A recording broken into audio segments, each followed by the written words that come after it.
Very good morning and Shabbat Shalom.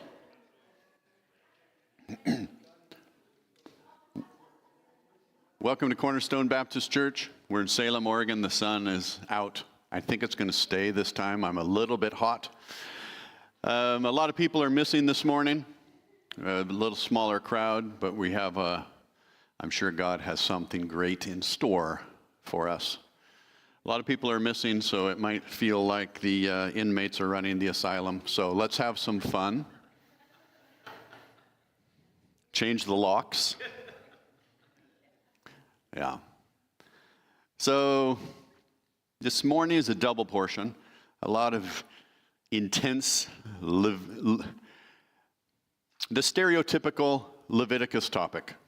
Clean, unclean, disease, emissions, etc., etc.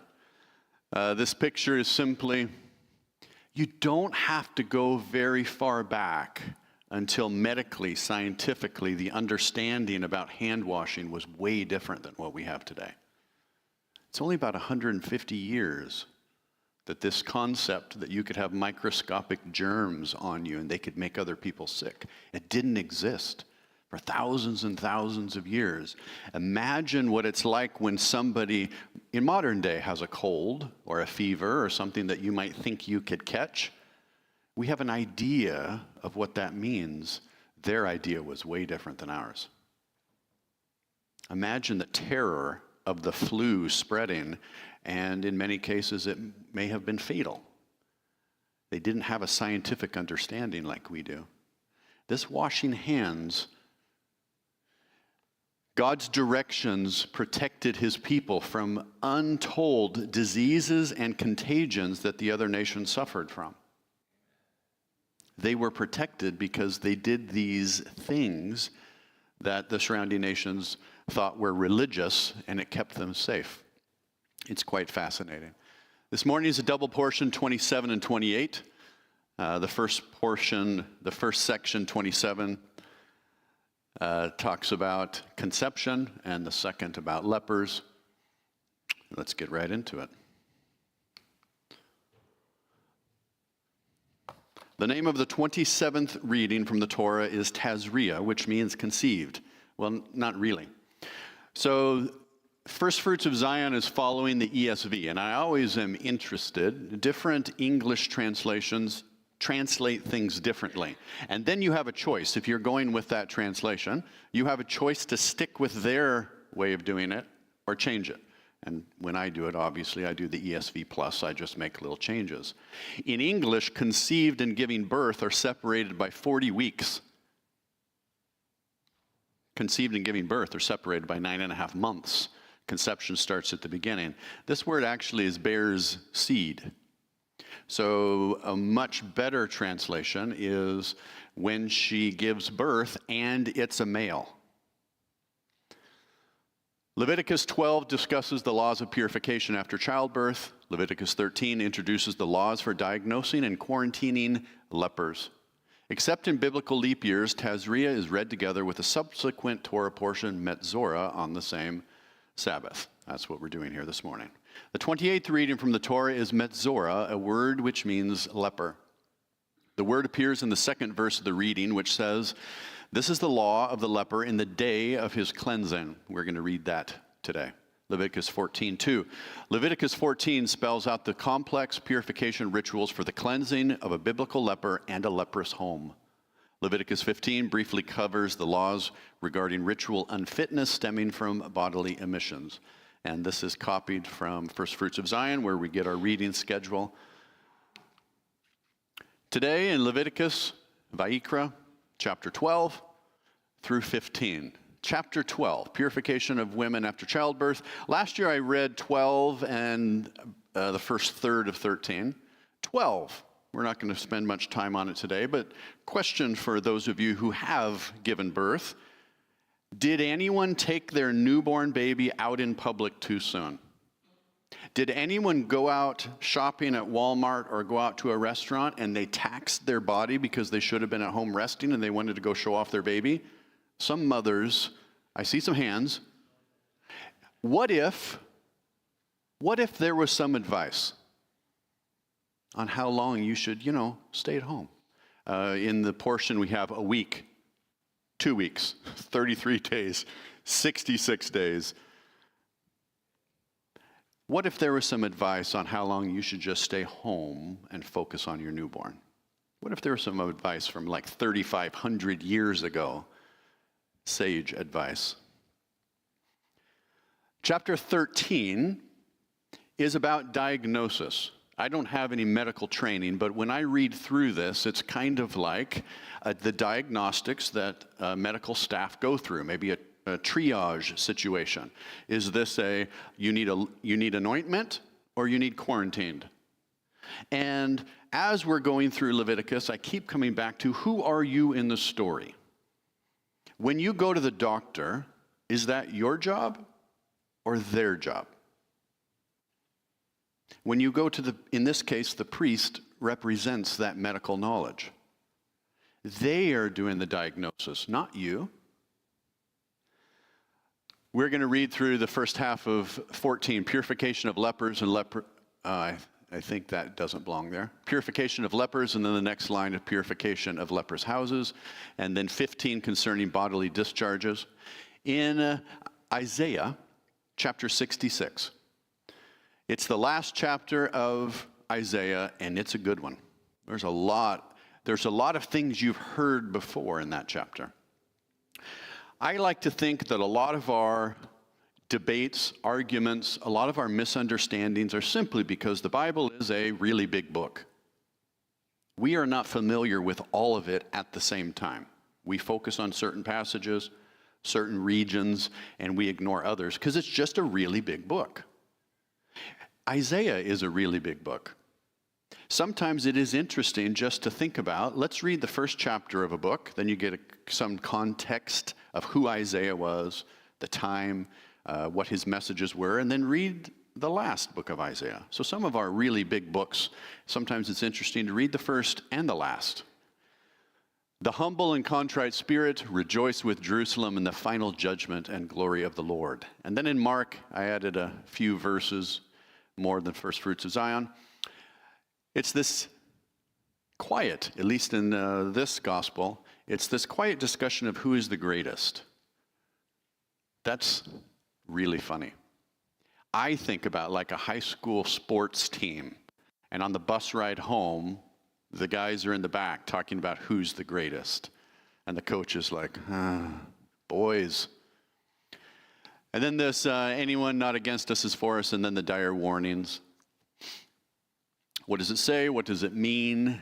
How do we apply it? If we don't get to the application stage, I'm afraid we've wasted our time.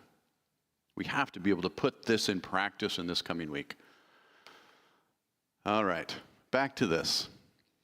In Leviticus, I keep asking, well, how would you introduce Leviticus? In this Western Christian culture in America that we have grown up in, how would you introduce Leviticus? It's largely just ignored because it's confusing. And I keep coming back to who are you in the story? If you think it's your job to do all of these things, then you're identifying with a priest or you're identifying with a Levite, and you're like, I have to do it all really careful. And then we have that phrase that shows up, lest you die. But if you think you're a common person who's coming to receive it, your attitude is different. Then it's an attitude of gratitude, which is somebody did a lot for me. Somebody did this work. Somebody got the detail just right for me. I didn't have to do it. When I think about sometimes our Western Christian tradition gets things out of order. Just imagine a situation where you break your leg and your first thought is, I need to go to medical school to figure out what to do about this. I need to go study. Well, first, I need to go apply to school. Imagine that you would have to go through all that work in order to get healed. That's like doing it yourself. We don't think that way. If you get an injury, your first thought is, I need help. I hope there's someone who can help me. That is our heart condition. I'm in a bad situation. Is there someone who can help me? That should be our perspective when we get hurt. Or when we get in a bad situation, when we fall into sin or whatever. There is someone who can help us. This week, we spent a lot of time on clean and unclean. You see the picture of the washing hands. And the analogy that we kind of use here, thanks to the guy in the back here, is the muddy boots. There's nothing wrong with kids getting muddy boots, but there certainly is something wrong with walking on mom's carpet. There's nothing wrong. We go through things in life that make us technically unclean for certain purposes. And unclean means it matters where we go and it matters what we do.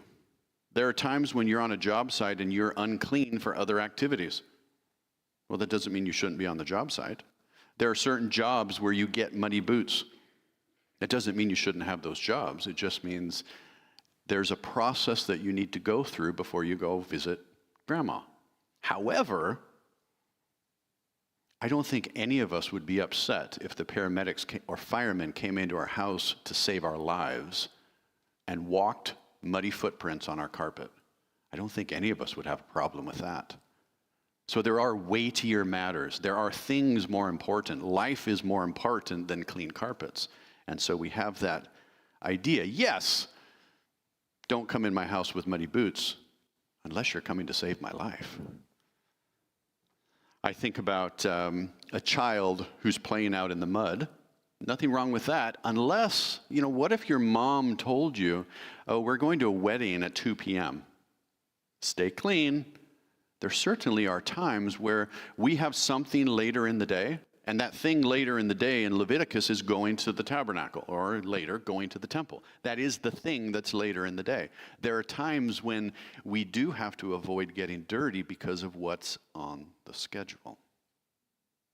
And for a child to get all muddy at 1:30 when they're supposed to be all dressed up at 2, now that is a problem. And not because they got muddy, it's because they disobeyed. Matthew 23:23 we talked about before, which is do not neglect the weightier matters. Or basically it's that discussion of what was the rabbi upset with the religious leaders of his day. He was not upset at them for focusing on Torah. He was not upset at them for keeping Torah. He was upset at them for not keeping Torah. He was upset at them for focusing on the muddy boots and keeping the paramedics out of the house. Putting less important things and blocking more important things. Matthew 23:23 ends with these things, meaning the weightier matters you should have done without neglecting the others. So there is a priority. We want to keep that straight when we're talking about clean and unclean. I don't know what happened. Furthermore, with clean and unclean, which category do you identify with? And identify means an I am statement, not an I did statement. You can be clean, identify as clean, and still have dirty feet. And that is the discussion at the Last Supper when he's washing their feet. He's saying, well, you are clean, but you've been in a world that's dirty, therefore your feet are dirty. But that's not an identity statement. You are still clean. So which do you identify? As you read through chapters 12, 13, 14, 15, who do you identify with? Do you identify with the leper? The leper spent some time not leprous, spent some time leprous, and in this passage, spends some time not leprous again. He had this time before he got sick, this time where he was unclean, and then this clean portion. Which do you identify with? That's quite important. Back to the washing hands, germs. How much time, before a few years ago, I didn't have a concept of disease. I mean, we all went through this thing where we were supposed to be afraid of someone coughing a few years ago. Before that, I didn't really have a concept. There are places in the world, and even there are people in this room significantly older who remember times when disease and infection was a much bigger deal than in my lifetime. This was a big deal back then. When somebody got sick, they didn't know what was going to happen next. And so the real question, the big question is, how do you know when to go to the doctor? If you have a little cough, well, way over here, You feel fine, no one thinks they should go to the doctor. Over here, compound fracture, bone sticking out of the skin. No question, go to the doctor. We don't have a question on way over there or way over here. It's everywhere in the middle that we don't know about. You have a cough. It doesn't go away for a week. Should you go to the doctor? Month? Probably. You have a burn. We've probably all burned our skin. Turns into a scab. We kind of watch it expecting what's next. We expect it to slowly improve. What if it doesn't improve? How do you know when to go to the doctor? That's what chapter 13 is all about. How do you know? And it's a great discussion to have with people, young people, parents, with your newborns or with your babies. How do you know when to take them to the doctor? It's a great discussion. Have it with people. The priests we've talked before, they were the butchers, and that means they processed animals. But in this portion, we're talking about them as the doctors. They're the ones who know. You go to them. So these portions are talking about there are normal things that happen. Bald is on the list. There's normal balding. There's abnormal balding. There's normal skin discoloration. There's abnormal skin discoloration. Chapter 15. There's a whole bunch of bodily fluid things. There's normal. There's abnormal. There's things that happen with a normal childbirth. But what if some of those situations don't go away?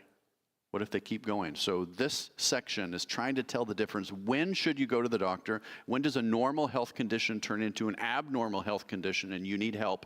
Or you need quarantined, which means what's going on in you is dangerous and we don't want it to spread to everybody else. Today we're reading about the cleansing of the leper, and it's not cleansing. What the priest does doesn't cleanse the leper.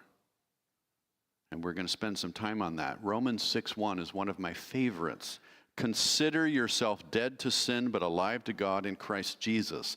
Does considering kill you? No. He's saying, wrap your mind around the fact that you got killed in your participation in what he did, and think about it in that way. Consider it. Proclaim it, pronounce it, get it through your thick skull that it's true. Considering yourself dead to sin doesn't kill you. It's get this part in line with what the fact. What happens today in chapter 14, what the priests do not cleanse the leper. They're agreeing with what God has done, the fact that the leper is healed. All right. I think we're ready to begin. Let's pray. Father, I thank you for this group, and I thank you for the place that you've carved out in time called Shabbat and invited us to come sit and relax with you. Thank you for the sun and the blessing and the hope of new beginnings and the spring and growth, and we look forward to what you're doing in our lives. We ask this in your Son's holy name. Amen. Chapter 14. Yehovah spoke to Moshe, saying, this is the law of the leprous person for the day of his cleansing. Law is Torah. The day of his cleansing. There's no celebration, there's no event on the day of his infection. Remember, that was a slow process, but it happened at some point. For the day of his cleansing. He shall be brought to the priest, and the priest shall go out of the camp, and the priest shall look. So which is it? Is he brought to the priests, or is the priest brought to him?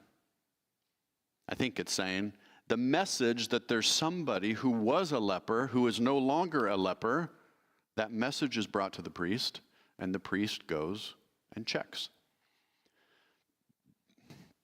Then if the case of leprous disease is healed in the leprous person, the priest shall command them to take for him who is to be cleansed 2 live birds and cedar wood and scarlet yarn and hyssop. And the priest shall command them to kill one of the birds in an earthenware vessel over fresh water. He shall take the live bird with the cedar wood and the scarlet yarn and fresh water, and he shall sprinkle it 7 times on him who is to be cleansed of the leprous disease. Then he shall pronounce him clean, and shall let the living bird go into the open field. Does pronouncing him clean him? No. This isn't about getting him healed of leprosy. Actually, what this is about is reconciliation with the community. He was out there in quarantine. There's a bit of a process to bring him back in. Because remember, people are afraid of infectious disease. Just what did we go through a few years ago? People being afraid. People are afraid. So it's about reconciliation with the community, going from outside the camp back to inside the camp. This isn't healing him.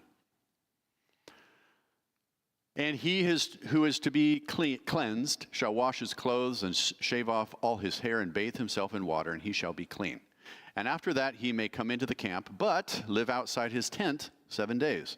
On the seventh day he shall shave the second time off all his hair from his head, his beard, and his eyebrows. He shall shave off all his hair, and then he shall wash his clothes and bathe in water, and he shall be clean. So he goes from outside the camp to sleeping on the front porch of his tent. This is kind of interesting. He spends a week close to his family, but not all the way in with his family, because they've gone through some trauma themselves. Let's just say it was dad. Oh, by the way, on one of these sheets, the leper is always male. It always says he. What does that mean? Does it mean women can't get these diseases? No, it doesn't mean that, but it is a kind of interesting. So dad gets an infectious disease. He's terrified for his life. They're terrified of infection. He's quarantined outside the camp. They've had to deal with, we have this germ concept that microscopic things cause disease. They didn't believe it back then, and they believed a lot of things like it was hidden sin that caused this disease. And sometimes the Bible actually promotes that idea. Like in Miriam, who gets leprosy, it actually is her gossiping that led to that. But there's a lot of question, there's a lot of blame, there's a lot of shame. If you have a sick family member, there was shame from the community. So he comes back and spends a week on the porch, learning how to be reintegrated with his family. Doesn't just jump right in. Shaves twice, washes twice, and on the 8th day, on the worksheet,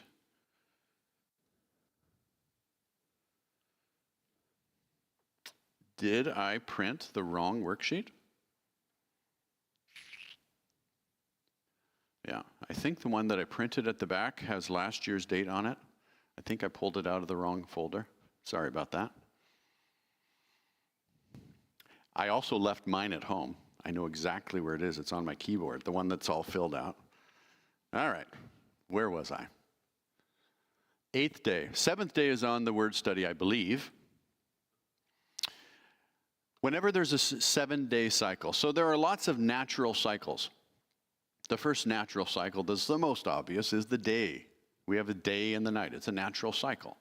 And there's one type of cleanliness that takes about a day. That's where you hear over and over, unclean until even. It takes about a day to get over that. There's other issues that take about, what's the next chunk of time? 7 days or a week. It takes about a week. And so when we see this 7-day cycle repeated, when you see the 8th day mentioned, it's the day after a 7-day cycle. And I like the 8th day. That was the title portion last week, I think. The 8th day. I like the 8th because I like to think about the garden. Adam and Eve had their first Shabbat. What did they do on the 8th day? They went back to work.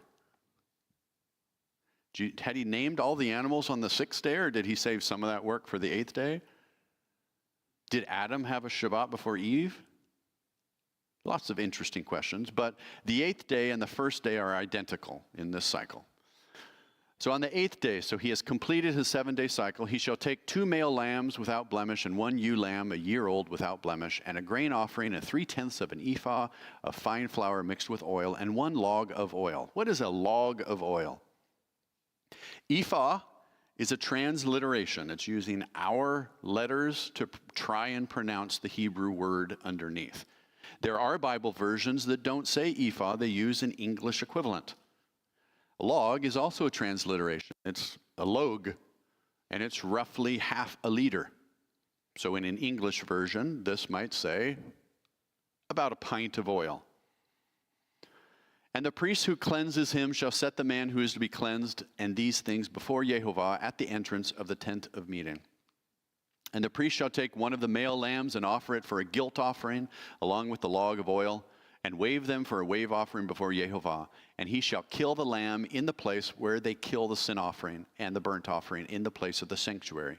For the guilt offering, like the sin offering, belongs to the priest. It is most holy. And we've talked before. The guilt offering had a certain protocol along with it. Wave offering, sin offering, burnt offering. So it's talking about the protocol. Do it this way. And this one, the burnt offering, is where it all gets burnt up and it goes up in the smoke. The priest shall take some of the blood that is of the guilt offering, and the priest shall put it on the lobe of the right ear of him who is cleansed, and on the thumb of his right hand, and on the big toe of his right foot. Then the priest shall take some of the log of oil and pour it into the palm of his own left hand, and dip his right finger in the oil that's in his left hand, and sprinkle some oil with his finger 7 times before Jehovah. And some of the oil that remains in his hand the priest shall put on the lobe of the right ear of him who is to be cleansed, and on the thumb of his right hand, and on the big toe of his right foot, on the top of the blood of the guilt offering. And the rest of the oil that is in the priest's hand he shall put on the head of him who is to be cleansed. And then the priest shall make atonement for him before Jehovah. One of the questions on the worksheet that I emailed out, not the one that's at the back, this is the very same process of what happened with the priest. The right ear, right thumb. It always makes me laugh. The great toe. I mean, we say big toe, but I always laugh when it says great toe. And then on his head. This is the same anointing process that happened to the priest. Remember, the priest, as I had drawn before, there's the common in the middle where we spend most of our time. Holy is a step over here. Most holy is a step over here. And then there is certainly a holiness that is unique to God. And the priest was going from one level to the next level at the right.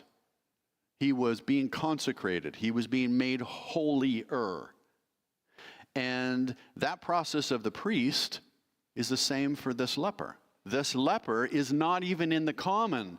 He's one level to the left. He's been outside the camp. So bringing him back in has the same anointing process that they did with the priest to move him to the holy. So they're taking the leper and they're bringing him back to the community. It's about reconciliation, not about healing.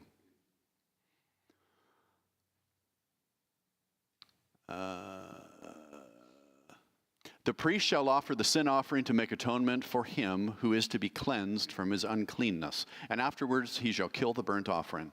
And the priest shall offer the burnt offering and the grain offering on the altar. Thus the priest shall make atonement for him. There's a lot of repetition on this slide. It's basically the same process, except what if they can't afford it? We're back to thinking about the priests as the doctors. There are situations in which sick people go to the doctor and they're turned away because they can't afford it. That certainly exists. They're being very clear here. And it's not just in this portion. It's back in chapter 12 also.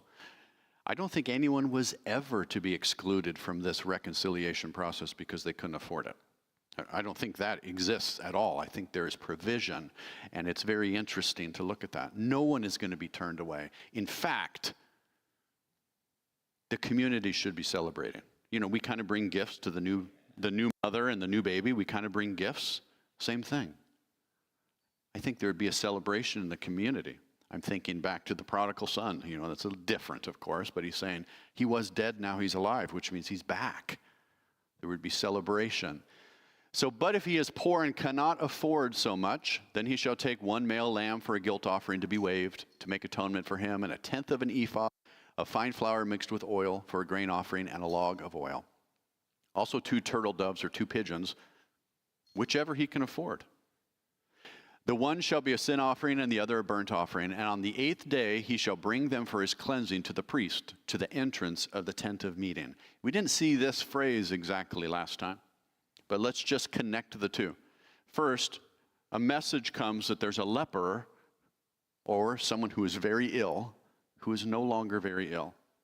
The priest goes out to check on him, brings him close. He spends a week sleeping on the front porch of his house. And at some point, he gets brought all the way close to the entrance of the tent of meeting. And the priest shall take a lamb of the guilt offering and a log of oil, and the priest shall wave them, a wave offering before Yehovah, and he shall kill the lamb of the guilt offering. And the priest shall take some of the blood of the guilt offering and put it on the lobe of the right ear of him to be cleansed, and on the thumb of his right hand and on the big toe of his right foot. And the priest shall pour some of the oil into the palm of his own left hand, and shall sprinkle with his right finger some of the oil that is in his left hand 7 times before Yehovah. And the priest shall put some of the oil that is in his right hand, or in his hand, on the lobe of his right ear, who is to be cleansed, and on the thumb of his right hand, and on the big toe of his right foot, in the place where the blood of the guilt offering was put. And the rest of the oil that is in the priest's hands he shall put on the head of him who is to be cleansed, to make atonement for him before Yehovah. And he shall offer of the turtle doves or pigeons, whichever he can afford, one for a sin offering and the other for a burnt offering, along with the grain offering. And the priest shall make atonement before Yehovah for him who is being cleansed.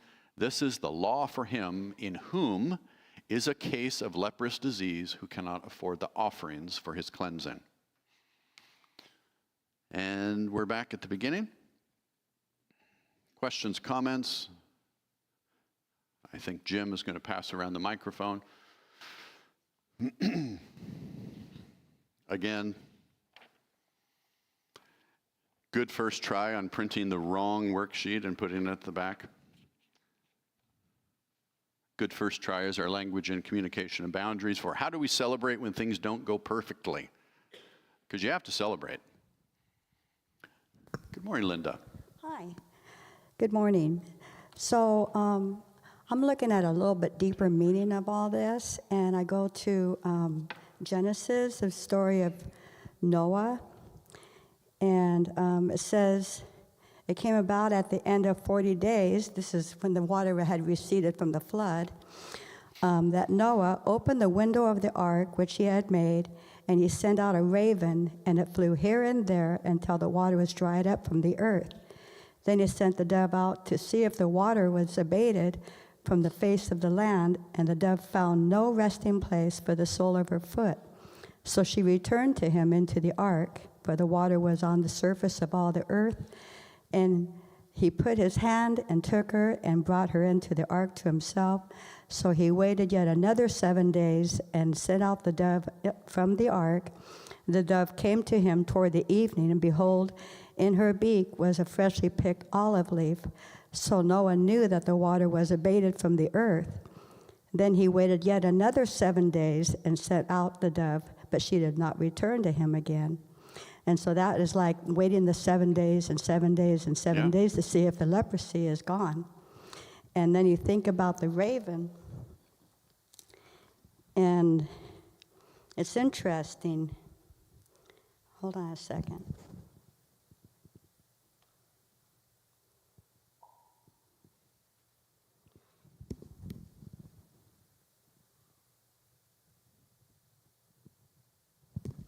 If you go to the book of Job, then the sons of God, they appeared to Yahweh, and Yahweh said to Satan, who also appeared with them, "From where do you come?" And so answered Satan to Yahweh, and he said, "From going to and fro on the earth, and from walking back and forth." Now, if you look at the to and fro and the back and forth of making a material, it's called the warp and the woof. The essential foundation or base of any structure or organization from weaving, in which the warp, the threads that run lengthwise, and the woof, the threads that run across, make up the fabric. The Constitution and the Declaration of Independence are the warp and the woof of the American nation. So what Hasatan was doing, or maybe also that raven, was creating the foundation of where Adam and Eve would live, and so on and so forth. And in John 17, Yeshua says, I do not ask that you will take my people from the world, but that you will protect them while they are yet in the world. Yeah. I like the 7-day part with Noah, because it's kind of like, how long should you wait? Should he send out a dove? It's like, you're waiting for Amazon to deliver a package. You're waiting for your family to show up for an event. Should you look out the window every minute? Every hour? If you're waiting for the weather to change, every day, every 7 days? How often? What's the appropriate amount of time to wait before you try again? Same kind of thing with the infection. There are lots of times where they're not our children, they're not healthy, but we have to take them to the ER right now in the middle of the night. How many times do you say, let's wait and see in the morning? Let's wait and see. So much of this portion is about wait and see, and often it's, let's wait 7 days, and then we'll see. Yeah. Who else?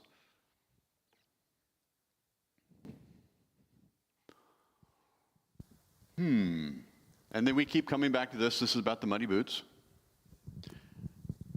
Jonathan. Good morning. Good morning.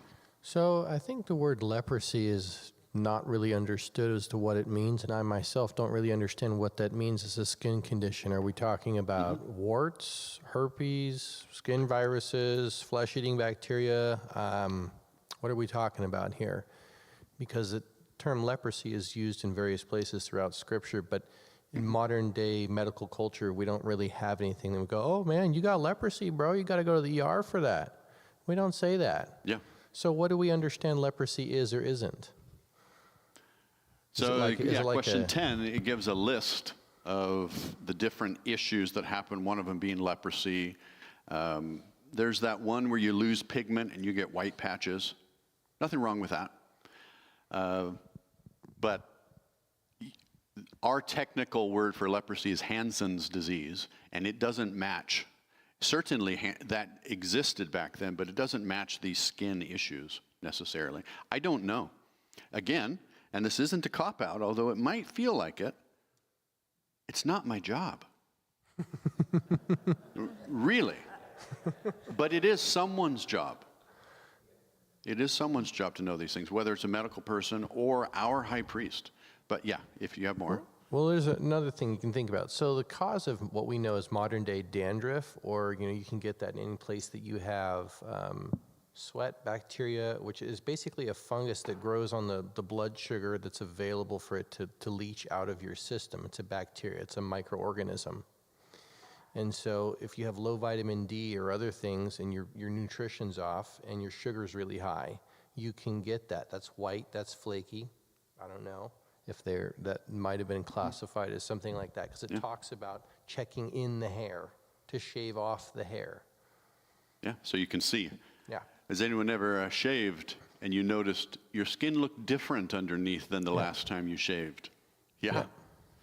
And again, you're talking with modern medical and scientific perspective.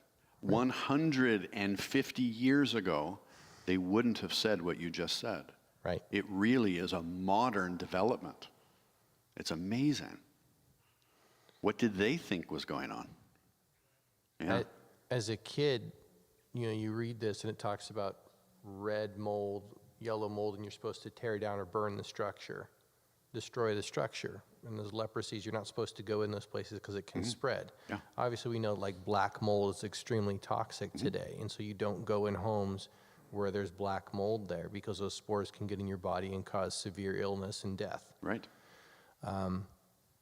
It talked also about those being on the skin. And it's like, as a kid, I was like, well, the green mold that grows on the bread in the fridge, how does that get on your skin? Yeah.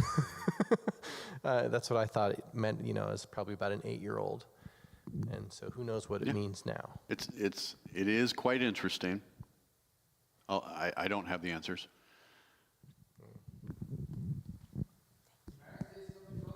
Yes, sir. The microphone's coming back. Good morning, sir. What's your name? Good morning. My name is Hector Pichardo. Hector. I'm a Hispanic person. Welcome. I guess my people originally came from Spain, but then we were raised Mexican. So Yeah, welcome. thank you. I was looking for a Messianic church, so I'm not sure if this is one or not. But I'm Close. tired of the Easter and the Christmas and all that. Yeah. I would like to answer what the young man said. Sure. And speak about the leprosy, because leprosy actually exists nowadays. It isn't something which is timely or something which is anachronistic and only happened in the old days. It happens now, especially in third world countries. Yeah. It is a disease which actually consumes the body little by little, and it'll start with your extremities, your fingers, and it'll start eating them up. And that is leprosy, and it does exist. Also, we play music from South America. I'm a musician, and we used to play on a guitar, which is called charango, and it was made by the shell of an armadillo. Armadillos are the animals which can catch leprosy also. Yeah. You can probably catch it from them because leprosy is contagious, and so they do shun the people or keep them apart so that no one else will get the disease. But it exists nowadays. Yeah. Leprosy, I'm not sure, you call it Hansen's disease, but it is something which consumes the body and ultimately will cause a person's death. Yeah, there's an excellent book by Dr. Robert Brand. I deal with chronic pain, and the book is called God's Gift of Pain. And the scientific breakthrough and finding the cure for leprosy was realizing that it's a nerve disease. It is very similar to diabetic neuropathy, where you lose feeling, and then what you do is you injure yourself, and your brain doesn't tell you to protect it. If you can't feel your thumb, you don't protect your sore thumb, and you keep re-injuring it. Same thing with bed sores.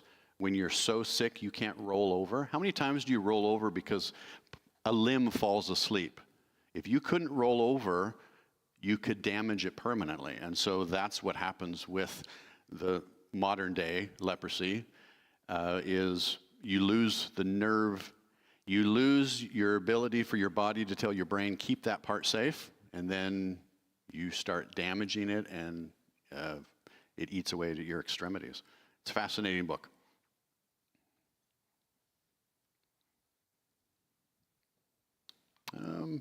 Well, let's go to the word study, and then that will remind me what's on the slides. Oh yeah, seventh day. Seventh day is the end of a complete cycle. A day is a really important chunk.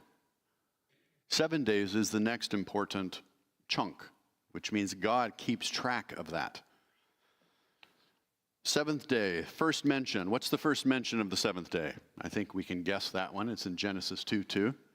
And when I put in quotes here, what I'm saying is, look for exactly that. Type it in a computer program, either a website or something.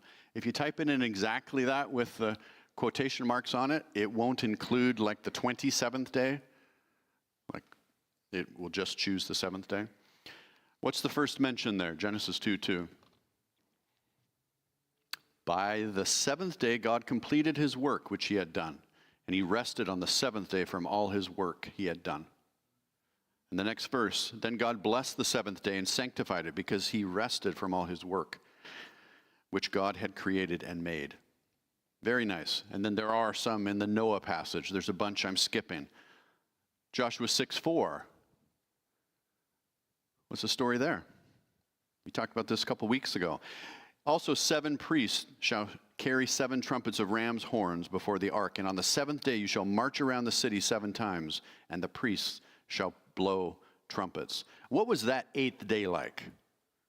The walls fell on the 7th day. What was the 8th day like? Remember, they're trapped. Remember, they were trapped between the flooded Jordan and the fortress of Jericho. They came across. They got circumcised. They were laid up in bed. They were trapped. They had Passover. Then they march around for 7 days. Imagine the relief when those walls finally came down. That was an 8th day. And then 2 Samuel 12:18. Then it happened on the 7th day that the child died. Remember this story? It's David's child with Bathsheba, the first child. The child died, and the servants of David were afraid to tell him the child was dead, for they said, "Behold, while the child was still alive, we spoke to him, and he did not listen to our voice. How then can we tell him the child is dead, since he might do himself harm?" David was petitioning God for mercy for the consequences of his sin falling on this child. And he was fasting and praying for 7 days, and then he passed. Clean and unclean. Tahor tameh. And I put the exclamation mark there because it's unclean. Clean. Then the priest shall look, and if the leprous disease has covered all his body, he shall pronounce him clean of the disease. It has all turned white. He is clean. The priest is not cleaning him. The priest is not healing him. He's pronouncing it. He's making it public. He's officiating it. He's approving. He's documenting what God did. Genesis 7:2 is the first mention of this word clean. You shall take with you of every clean animal by sevens, a male and a female, and all the animals who are not clean, 2, a male and his female. This is going on to the ark. Exodus 25:24, another one. You shall overlay it with pure gold and make a gold border around it. That word pure is clean, non-diluted, non-infected gold. Psalm 51:20. You probably will recognize that one. Create in me a clean heart, O God, and renew a steadfast spirit in me. If you're spending, like we are, 8 weeks in Leviticus, and you read that Psalm of David, what is he saying? He's saying, I have a heart that sometimes goes over here and gets dirty. Thank you for supplying the process by which my heart can be made clean again. That's what he's thinking. Is that what we think in the Western Christian tradition? The context of the prophets is Torah. Don. Good morning. Hi. I believe the number 7, doesn't that stand for days of completion, so to speak? Yeah. And number 8 is new beginnings. I always think that is the special day also. I mean, you went through this, and now it's a time of new beginnings. Yeah. And I have a more appreciation of the 8th day now, quite a bit. And we talked about that a couple of weeks ago with Passover and the resurrection. I see in the New Testament the celebration of the 8th day started when they closed Shabbat, and that's when they were celebrating the resurrection. The new beginning is the prayers we say when the sun goes down tonight. That's the new beginning, which is start of the work week again. So we have this, we work for 6 days, then we try really hard to put aside our work for 1 day, and then we're rejuvenated and we pick our work back up on the 8th day. I like it. Unclean. The leprous person who has the disease shall wear torn clothes and let the hair of his head hang loose, and he shall cover his upper lip and cry out, Tameh, Tameh. And here's where I highlighted the his. What if it's a girl?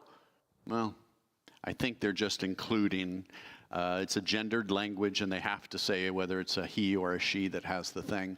Unclean, unclean. Have you ever had to go into a place where you did not belong and you had to announce yourself? Unclean, unclean. Imagine a janitor going in, male janitor, going into the ladies' restroom. What does he do? He announces himself.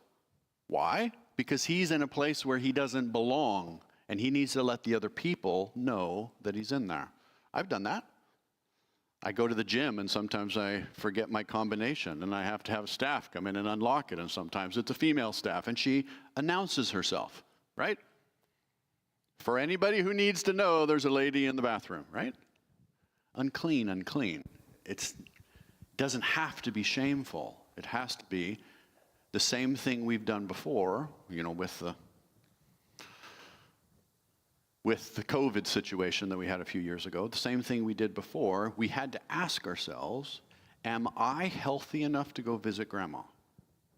We got that in our culture. It really wasn't in our culture before that. People brought sick kids all the time to the hospital to visit their parents or grandparents.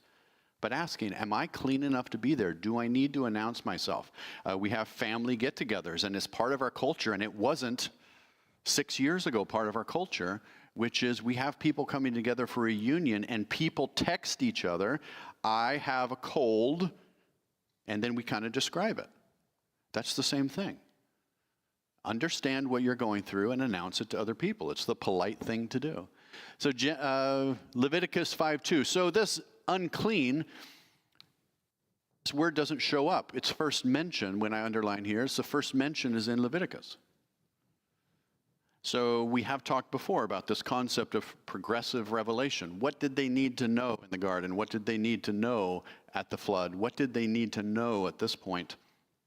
They need to know more. And I'm sure that there are things that they knew before they're written down in our Bible, chronologically. I'm sure there are things that they knew, but we have a lot of words that show up the first time in Leviticus. So you could think of it kind of like this. There's a level of cleanness that's necessary now that God's physical, if we can use the word physical, God is directly dwelling in their midst. From the time that the tabernacle was constructed, God dwelled in their presence in a way that he had not been dwelling in their presence before, which means the level of holiness, the level of set-apartness, the level of cleanness went up. So this unclean, Leviticus 5:2, first time we see it. If a person touches any unclean thing, whether a carcass of an unclean beast, or the carcass of unclean cattle, or the carcass of unclean swarming things, though it is hidden from him, he is unclean. And again, we have a different view of bacteria than they had back then. I mean, I have zero interest in touching the carcass of a dead animal because I have fully bought into this germ theory. Leviticus 11:7 is another interesting one. We talked about it last week. And the pig, for it divides the hoof, thus making a split hoof. It does not chew the cud. It is unclean to you. And Hosea 9:3, and hopefully sometime I'll spend the whole time on Hosea because it's worth our time. Hosea 9:3, they will not remain in the Lord's land, but Ephraim will return to Egypt. You're going to get kicked out of your land, and while you're there, they will eat unclean food. You basically will be forced into a situation where you give up on all of these things God has given you. It's that prophetic scattering that happens. I like bald here. I shouldn't have included these words and just said bald. Look in the English. Standard English word study is you look in the concordance for the word bald, and if you do that, it shows up 18 times, in the ESV at least. The 18 times come from 3 different Hebrew words. We don't need to get into the Hebrew. Some are verbs and some are nouns. But I like this because the bald doesn't show up until Leviticus, and again, just like we were saying here, does that mean no one was bald before that? No, it does not mean that, even though it's the first time that's ever mentioned. And what it's saying is there is a normal, this is normal, this verse is all about the normal thing. It is normal for some thinning. It is normal for some balding. No cause for an alarm. However, remember the leper who shaved his head. If you see someone who's bald and you don't expect them to be bald, especially if it's a woman, what do we think? We think cancer. So this person who's been reintegrated into the camp is bald, but he's reintegrated. Is there a celebration with cancer survivors? Yeah, it's a celebration. It's an advertisement to, I went through the process, I'm clean. And if you look at the Nazirite vow and some other things they do, they also include that. It's an advertisement. It's communication to the community. Look, they went through the process. They completed it. So I like that. Deuteronomy 14:1 is an interesting bald. This is the one in the middle, 71:44. This is to make bald. You are the sons of the Lord your God. You shall not cut yourself or make any baldness on your foreheads for the dead. So there's the natural baldness, male pattern baldness, if we'll call it that. There's an unnatural, which means if all of a sudden your hair falls out in 1 week, is that cause to go to the doctor? Yes. Then there are the physical things that they do. One is the shaving when you're healed, and then is this make baldness is the shaving that people did with their rites for the dead, this pagan worship kind of thing that the people were doing. God doesn't want you to do that one. So there are reasons, there are conditions in which God doesn't want you acting like the other nations. 2 Kings 2:23, it's Elisha who remembers this great story. He went up from there to Bethel, and when he was going on the way, some small boys came out of the city and jeered at him, saying, "Go up, you bald head! Go up, you bald head!" And then the bears came out and mauled them. Classic. Jeremiah 47:5, baldness has come upon Gaza. Ashkelon has perished, O remnant of their valley. How long will you gash yourselves? A word study is fascinating because you get to see all the different times. God says repeatedly, don't cut yourself or shave your heads like the pagans do in this particular situation. And then the prophets say repeatedly, you're doing that. You're doing the thing God said not to do. That's how what can be so helpful with the word study. New heavens and new earth. I did not put it in quotes because sometimes heaven is singular and sometimes heaven is plural. In the Hebrew, heaven is plural. Shamayim. In the New Testament, once in the Greek it is plural and once in the Greek it is singular. So where did we get the concept that there will be a new heaven and a new earth? Isaiah 65:17. Behold, I create new heavens and a new earth, and the former things shall not be remembered or come to mind. And then from today, this is 66:22.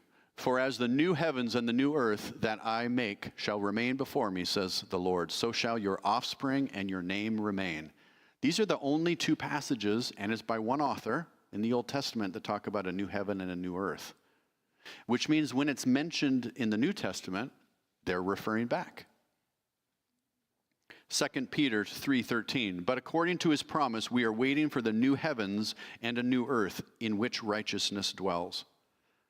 Revelation 21:1, then I saw a new heaven, singular, and a new earth, for the first heaven and the first earth had passed away, and the sea was no more. So it's 4 times, twice in the Greek, twice in the Hebrew. I want to talk about this one here. 15:30. Last week we had, be holy for I am holy, and we didn't spend any time on it because I talked too much. Depending on how we view Leviticus, do we ever feel, and I don't think it's biblical, and I don't think we should ever do this as parents, ever put an obstacle between someone coming to you for help? Don't ever say, someone who's coming to you for help, oh, go clean yourself up first. That's like making sure that you have nice clothes on when you go to the hospital when you're having a heart attack. No, priorities. Go get the help first. And so when I look at be holy as you should be holy as I am holy, do you think it's God saying, I'm going to point to Kevin, you get your stuff straight, you be holy, or is it God saying, God standing in his place, I guess I'll stand up here, God standing in his place, holy means set apart, this is obviously set apart, and God saying, I want you with me. I want you to come to me. He's being inclusive, be holy like I am holy, not exclusive, meaning get out of here, you're not holy. And that's why I keep emphasizing who are you in the Leviticus story, because it was going to the priest that fixed your problems. It wasn't fixing your problems before you could go be close to God. So this verse here, 15:31, I see the time. Thus you shall keep the people of Israel separate from their uncleanness, lest they die in their uncleanness by defiling my tabernacle that is in their midst. Separate is Nazir, like a Nazirite. Help them deal with their human issues. I'm going to reread it again. Instead of saying uncleanness, I'm going to say humanity, because there's parts of our humanity where we just get dirty. Thus you shall keep the people of Israel separate from the dirty parts of their humanity, lest they die in the dirty parts of their humanity by defiling my tabernacle, by coming too close to me when they're not ready. There are many times when you're at a job site or you're at work and you get so dirty you don't go straight home. And you certainly don't go pick up your infant.